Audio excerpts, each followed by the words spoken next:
Jerome Powell, la persona que controla el dólar estadounidense, la persona que decide cuándo y cuándo no va a haber inflación. Este individuo acá mantiene la economía a flote o la mantiene en la ruina. Es una persona con un poder tan grande que puede mover los mercados a voluntad. Con una fortuna superior a los 55 millones de dólares. Hoy conoceremos su historia, su pasado y cómo logró llegar a ser el presidente de la Fed. Jerome Aiden Powell, o también conocido como Jay Powell, fue traído al mundo el 4 de febrero de 1953 en Washington, D.C. Hijo de un abogado llamado Jerome Powell e hijo de una funcionaria del estado, Patricia Aiden. En la familia de Jerome Powell se encuentran 5 hermanos más: Susan, Matthew, Tia, Libby y Mónica. Después de terminar el instituto jesuita Georgetown Preparatory School en 1972, Powell ingresó a la Universidad de Princeton y obtuvo su licenciatura en política en 1975. Posteriormente, continuó sus estudios en la misma universidad y presentó su tesis de grado, titulada Sudáfrica, Fuerzas para el Cambio. En 1975, Powell hizo una pasantía como un asistente legislativo del senador de Pensilvania, Richard Schweiker, durante un año. Luego asistió al Centro de Derecho de la Universidad de Georgetown y recibió su título de doctor en jurisprudencia en 1979.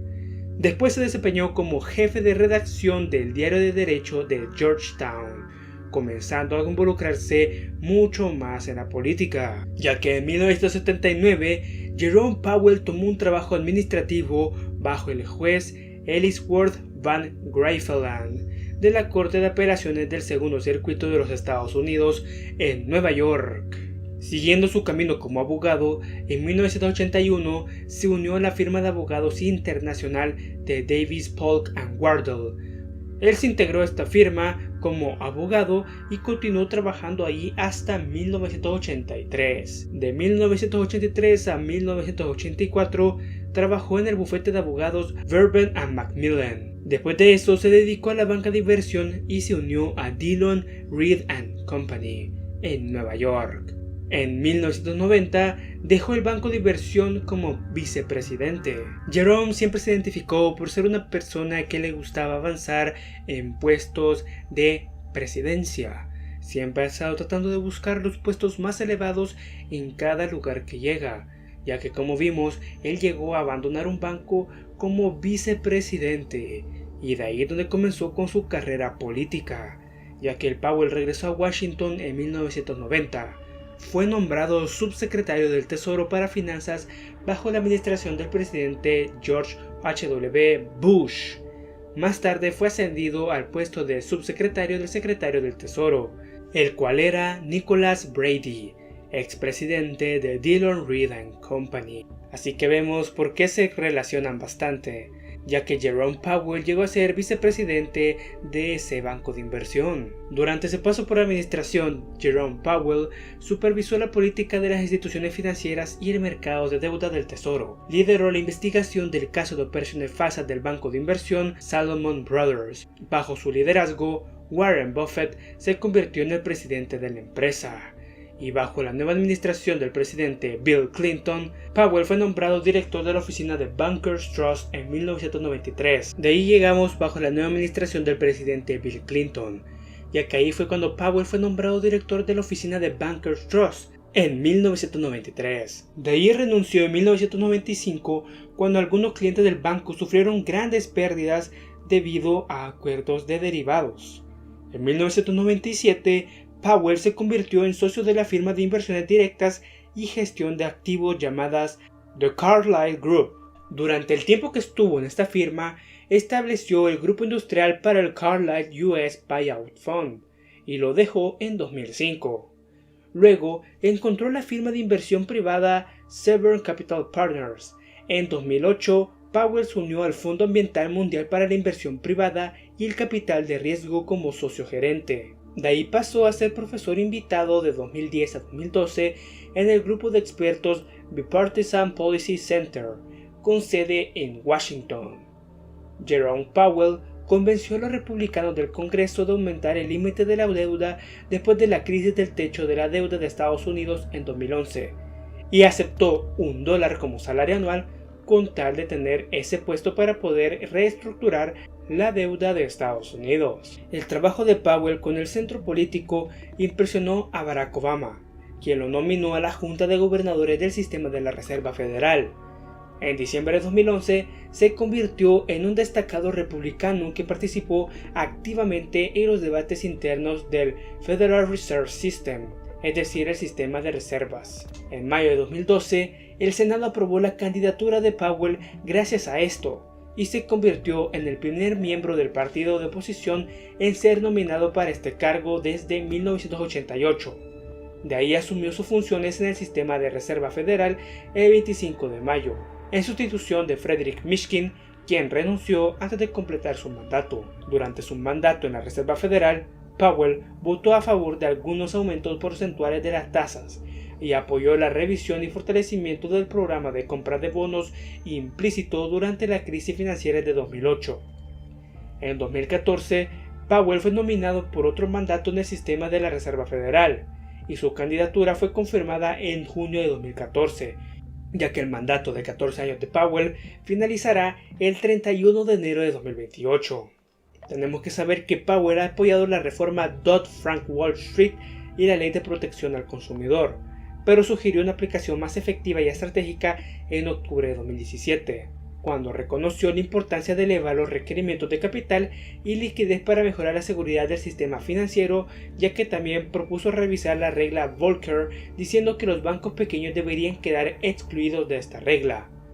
En noviembre de 2017, Donald Trump nombró a Powell como el próximo presidente de la Fed, y el Comité Bancario del Senado confirmó su candidatura el 5 de diciembre de 2017, siendo la única oposición la senadora demócrata Elizabeth Warren. Powell asumió el cargo el 23 de enero de 2018, gracias al fuerte apoyo bipartidista.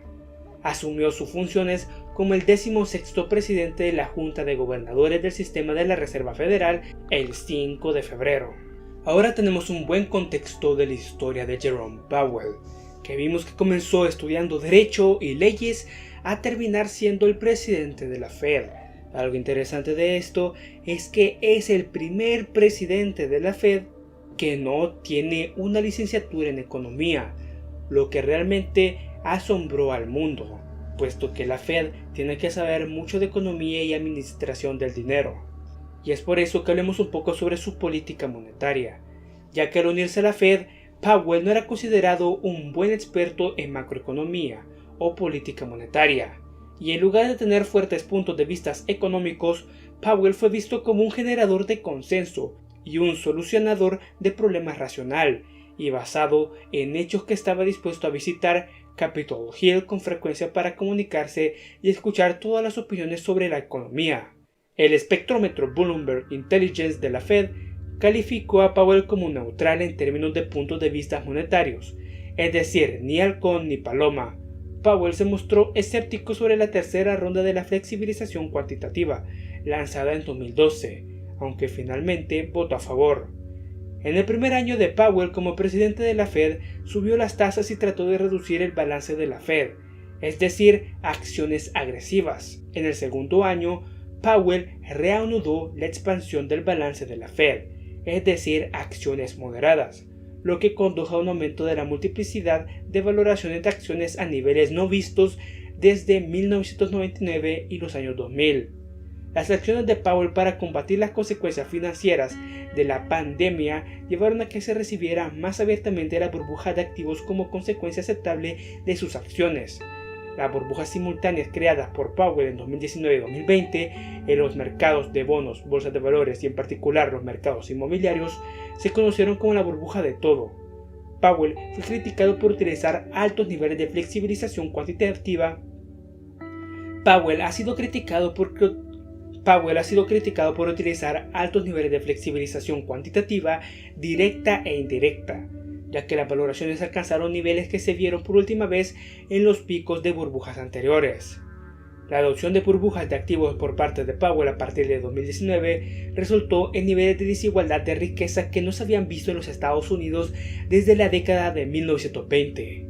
El uso de burbujas de activos por parte de Powell también se atribuyó a la recuperación en forma de K que surgió después de la pandemia del coronavirus, donde las burbujas de activos protegieron a los segmentos más ricos de la sociedad de los efectos financieros de la pandemia, a expensas de la mayoría de los demás segmentos, y particularmente en los segmentos más jóvenes que no poseen activos como los millennials. Estas críticas que acabamos de mencionar demuestran que Powell, desde que ha comenzado a estar en la Fed, ha sido una persona bastante criticada, y que, como vemos desde 2019, se le ha criticado de realmente aceptar las burbujas en su economía, y que hace muy pocas cosas al respecto, ya que la economía estadounidense ha pasado por momentos bastante críticos desde su política de aceptar burbujas en 2020.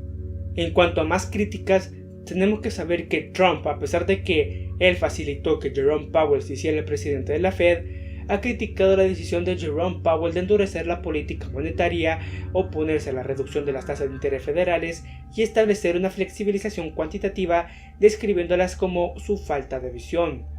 Trump también llevó la guerra fría entre él y Powell a las redes sociales, llamándolo el único problema de la economía en un tuit. Incluso ha comparado a Powell con el presidente de China, llamándolo peor enemigo que Xi Jinping. Y durante los últimos años de su mandato, Trump realizó intentos por despedirlo, pero realmente no terminaron en nada. Ya para cerrar sobre Jerome Powell, tenemos que saber su vida familiar, ya que él está casado con la cineasta y escritora de serie de televisión y productora Elisa Ann Leonard desde 1985, y junto a ella tiene 3 hijos. Si se preguntan qué películas ha creado esta señora, la verdad es que las películas y los cortos que ha hecho no son para nada conocidos, así que no vale la pena ni mencionar uno. Pero como vemos, Jerome Powell ha sido una persona bastante controvertida, que ha ido escalando y cambiando de puestos constantemente a lo largo de su vida, hasta que se logró establecer como presidente de la Fed. Este individuo tiene el control absoluto sobre las normativas del dólar y cómo Estados Unidos implementa sus políticas monetarias. Así que como tal, Jerome Powell va a estar mucho tiempo en la Fed. Y por lo menos vamos a tener a Jerome Powell como presidente de la Fed hasta 2026, cuando termine su último mandato de 4 años, ya que en 2022 fue reelecto para ser el presidente de la Fed. Claramente es una persona bastante influyente y con mucho poder. Ahora ya conoces un poco más sobre la historia de Jerome Powell y sabes mucho más sobre él, aunque la verdad su historia es algo aburrida, pero por lo menos trataré de explicarte los datos que están en información pública, ya que mucha de la información de Jerome Powell es confidencial y no se le deja ver a nadie del ojo público. Esto sería todo, espero que te haya fascinado y gustado y como siempre nos vemos. Adiós.